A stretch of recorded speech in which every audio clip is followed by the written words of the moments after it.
Hey good lookins, what's cookins? Welcome to my 300k subs Q&A, or Qanda. It was originally going to be for 250k subs, but I couldn't do it because reasons. Anyway, 300k subs is even more awesome. That is 300,000 wonderful, amazing people that I'm ever so grateful for. And whether you've been with me from the start, or you joined halfway, or you've just joined, or you're going to join tomorrow, or you're yet to join, each and every one of you makes my days brighter. And you're all awesome, and I really do mean that. Anyway, in the background for this Qanda will be a fun little game about stacking different types of blocks, building structures, using loads of types of weapons, running away from exploding enemies. You probably know what I'm talking about. I am of course playing a game called Super Platformer Puzzle Deluxe in the background. Without further delay, let's get on to the questions! Woo, questions, yay! I love questions! Oh questions, you're so beautiful! Questions make my dreams come true! Questions, I love you! Questions! Okay, the first one comes from Rebecca Hewitt, who asks, when are you gonna answer the questions? Right now, Rebecca! Next question, go! This is from Beth, who asks, what is your name? Well, I am Zoey Mushroomborn of the House Pro is Heck. And then she asks, what is your quest? To spread peace and love across the whole world. And she finally asks, what is the airspeed velocity of an unladen swallow? And I can't answer that one because I don't know if you mean African or European. Next question comes from Natalie B, who asks, what do your parents/family think about you making YouTube videos? Do they watch them? They're very supportive. As long as it makes me happy, that's all that matters to them. And my dad subscribed to me on YouTube hoping it would help me, but I'm pretty sure he's never actually watched any of my videos. And my mum can't use computers and isn't exactly sure what it is I actually do. And they've both probably heard some pretty weird noises coming from my bedroom at night. But yeah, they're both totally cool with it, which is awesome. And the next question comes from Manuel Spiffington, who asks, are you planning to do a collab with other Yogscast members? Nilesy ? Well, there are several people that I've already done videos with before. Obviously Rythian with Blackrock and such. And I'm doing Cryofear with Nilesy on his channel currently. Hopefully that'll be back soon. I showed up in one of Panda's Yogcraft videos. And I've done random videos with Duncan Like Worms. And that might be it actually. But I would love to do videos with anyone else in the Yogscast. So if you're listening guys, call me. My email address is zoeisreallycool. And this is her email address at email.web.net.com.email.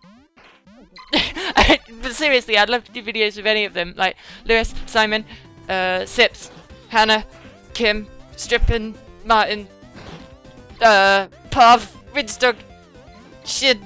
I think I've done a video with Shin actually. I did try and 2 with Shin, so that kind of counts. Is that everyone? If I missed someone, I'm ever so sorry. Anyway, next question comes from George Russ, who says, what inspired you to start making your own YouTube channel instead of staying on Rythians? P.S. You're awesome, ? You're awesome? Well, Rythian was kind of holding me back, man. He kept doing crazy things to my character and he had me like talking to mushrooms and having a pet dinosaur and all this weird stuff. And I just wanted to cut loose, you know? Work on my more serious projects by myself. I couldn't keep that going. I actually didn't really have any plans to make a YouTube channel. I just kind of been asked to do it. Along the way I got asked to do stuff like Crown Conquest and Blackrock, and then people liked what they saw, and then I got asked to make a channel and I was like, okay. I got incredibly lucky and I'm fully aware of how lucky I am to be in this position, and I am eternally grateful to Lewis and to Rythian and to everyone else every single day. Once I started making the videos, I didn't want to just do like boring let's plays of games where I just sit down and just do what thousands of people already do. I wanted to actually craft stories, make things interesting, add to the experience, invent backstories for the NPCs, roleplay as Jedis and pirates, and I wanted to do loads of crazy things, but the most important factor in all of that is I just want to make people smile and be happy, you know?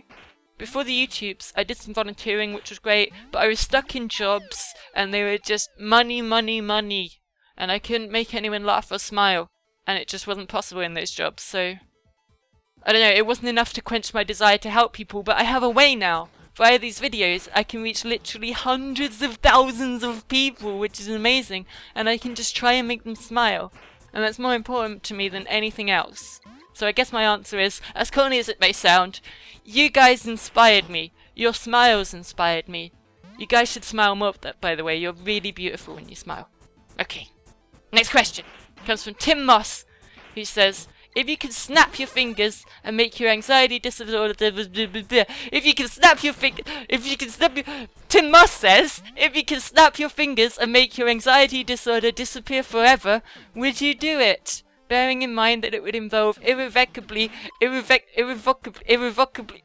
This is a really tough question. If you can snap your fingers and make your anxiety disorder disappear forever, would you do it? Bearing in mind that it would involve irrevocably altering your personality, possibly in unforeseen ways? No, I wouldn't. I got to where I am right now, not because of my strengths, but because of all my flaws. I've had an incredibly shaky and difficult life thus far, but if I hadn't been stuck on the internet all day, too afraid to leave my house, I would have never started talking to the Yogscast people online, you know? It's crazy how stuff like that works. Everything that's going on in your lives right now, anything that's stressing you out, anything really tough, that's all character building. If you can get through all that, and I really believe that you can, you'll come out the other side so much stronger and so much more confident in yourself than if you would just breeze through life without any problems at all. It's the problems that make you. You can hate them, you can wish you were normal, air quotes, but it's your individuality, your uniqueness that makes us all who we are. I have absolute faith that there's a shining diamond in all of us, in all of you, and you can get trawled through the mud, you can get spat on, and maybe you'll come out of it covered in layers of filth and you'll hate it, but underneath whatever you've been through, that diamond won't have changed. It won't have any scratches or cracks. You'll get through it all, you'll wipe yourself clean, and then you'll shine like the brightest diamond. That analogy got a bit weird, but hopefully you understood what I was saying. My point is, everything you go through, it just reinforces who you are, and you're awesome, and nothing can change that. Okay, next question is from Juan Carlos, who says, what games are you looking forward to this year? That was actually a suitable use of the question mark. Oh boy! I'm obviously really looking forward to Pokemon X and Y. I'm really hopeful that I can do a playthrough on those. But I'm also really looking forward to PC games like Starbound and Stardew Valley. I'm also really excited about the upcoming South Park RPG for some reason. I think it's made by Obsidian, and I really love Obsidian from Fallout New Vegas. I also really liked what I saw of Project Spark at E3. There's also a co-op Adventure Time game coming out that I'm pretty sure me and Nazi will play together, which will be awesome. Also this month, before the International 3, is the official launch of Dota 2, which will hopefully be pretty awesome as well. Give me Legion Commander, Valve! And techies! Give me techies, Valve! Okay, and the next question comes from James Tonavol, who says, what's your favourite starter Pokemon? Well, we'll do a generational thing for this. We'll go by generation. So Generation 1, Red, Blue, Yellow. My favourite was Squirtle, which was probably heavily inspired by the Squirtle Squad anime episodes. In Generation 2, possibly my favourite starter of all of them, is Cyndaquil. It's a really, really cute hedgehog that has fire for spines and it's adorable. In Generation 3, I used Torchic, and Blaziken's actually still really, really strong even now, so that's a really cool Pokemon. Generation 4, I used Chimchar. Infernape's pretty cool as well. Generation 5, I used Snivy. I'll probably be using Fennekin in Generation 6. Basically, what seems to happen is I tend to default to the fire Pokemon unless there's something really, really cool, like a Squirtle in sunglasses or Smugleaf. Unrelated to the question, but I find myself using fire decks a lot in Magic the Gathering as well, just burning everything and everyone. But I also like to use vampires for lifelink. I am the vampire queen after all. So let me know in the comments if a fire vampire card exists in Magic the Gathering, because I'm looking to make my own deck, and that would be really cool. Actually, that would be the opposite of cool. That would be hot. Hot, hot, hot. Next question comes from Sam Jacobson, who says, is there a name for your awesome accent? I don't know. As far as I'm aware, it's a pretty standard British accent. Don't know what that was. But every now and then, I guess you guys can hear a little twang or something different. And it's mostly noticeable when I'm counting to 10. I've said this before, but I can't get to the number 6 without my accent going all funny like. So here we go. 1, 2, 3, 4. Pretty solid so far, but we'll take that a step further. We go a number beyond. 1, 2, 3, 4, 5, 5, 5, 5, 5, 5, 5, 5. That's how I say fives. Fives. Fives. That's my superpower. I don't know why. Weird. Anyway. But I don't know what that is. I don't know why that happens. That's really weird. It happens in a lot of other words that have the same sound as well, like give. Actually, give doesn't sound like 5. 5. What sounds like 5? Live. I watched the Foo Fighters live. I don't know what that is. Anyway, the voice you hear in my videos, the voice I'm doing right now, it's actually fake. It's not a fake persona. The real me sounds like this. Well, hey, good little kids. What's cooking? Welcome to my Q&A. Okay, that's not, I don't know. I'm just trying to put on a silly voice. I like putting on silly voices. You might have already gathered that from my other videos. Next question comes from Bethany Cheshire, who says, Cheshire, there we go, who says, hey Zoe, what languages can you speak? Not necessarily fluently. Have a great day, ? I can speak in British English, obviously, but I can also speak in American English pretty fluently, and Australian English. So that's 3 I can speak very fluently. I also know a little bit of Russian and German, and a teeny tiny bit of French and Japanese. And if you follow me on Tumblr, you know that one of the things on my bucket list is to be able to say the phrase, my name is breakfast, in as many languages as possible. So in French, I think it's Je m'appelle petit déjeuner. And then in German, it's mein Name ist Frühstück. Something like that. The list goes on. The next question comes from Erin Rose, who says, how long have you drawn/done things artistically? Do you plan on making any more artistic videos similar to donor doodles? Well, I absolutely love drawing. I've been drawing for as long as I could possibly remember. Like, as long as I could possibly do drawing, I was drawing. I started making little cartoons and comic books when I was growing up. Drawing is one of my main passions. I'd love to do more things like donor doodles. At the moment, a lot of my live streams, which you can see at twitch.tv/ZoeProAsHeck, I typically do about 1 a week. That's pretty much just me drawing Pokemon and silly cartoon characters. People that frequent my streams know about my cartoon characters. Sunglasses Greg and the 2-head turtle. Original characters, copyright 2013, do not steal. I'd love to try my hand at flash animation and make little cartoons out of those characters on my channel, but that's completely over my head and I have no idea how to do that. Maybe someday, but for now, you can watch my streams if you want to see more of me drawing, and maybe in the not too distant future on my channel, I'll finish those Pokemon memory doodles and at least do the original 151. Rosie Walker says, don't blink. Well, gee, thanks, Rosie. Now I can't blink for the rest of the video.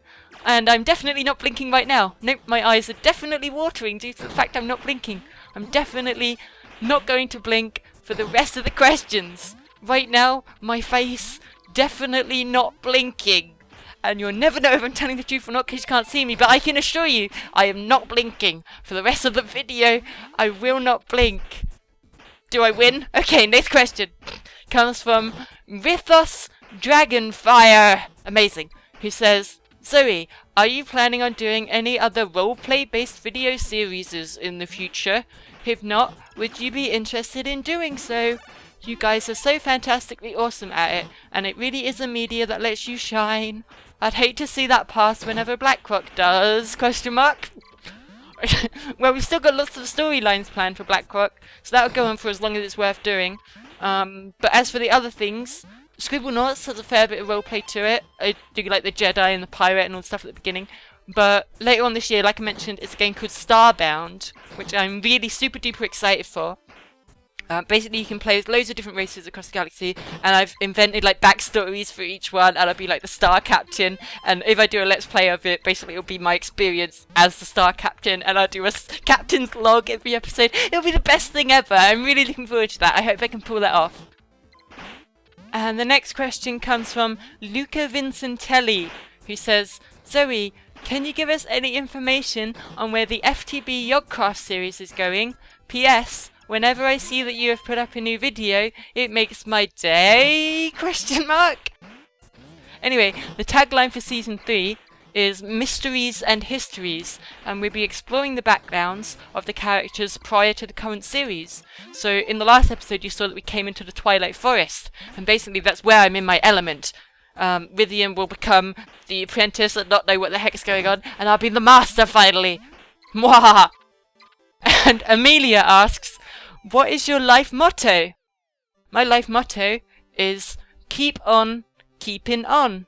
Keep on keeping on. Which basically just means keep going for as long as you can. No matter what gets in the way, just keep on keeping on. I actually drew a sketch of Sunglasses Greg and the two-head turtle, the characters mentioned before. Greg's giving a thumbs up, and the words keep on keeping on sketched above him, and it's hung on my wall, so I always remember to keep trying, keep fighting, no matter what, keep on keeping on. And that concludes part 1 of my Qanda, but I still have a whole bunch of your questions to answer, so look forward to part 2! Coming to a YouTube near you soon! Woo! Questions! Yay! Videos! Woo! Oh, questions! You're so questions! Oh, questions! You're so awesomes! Awesomes! Oh, questions! I love you, questions! Questions! You're the best! Oh, questions! Questions! Questions! Don't leave me! Come back, questions! Questions! In the corner of my mind! Bye!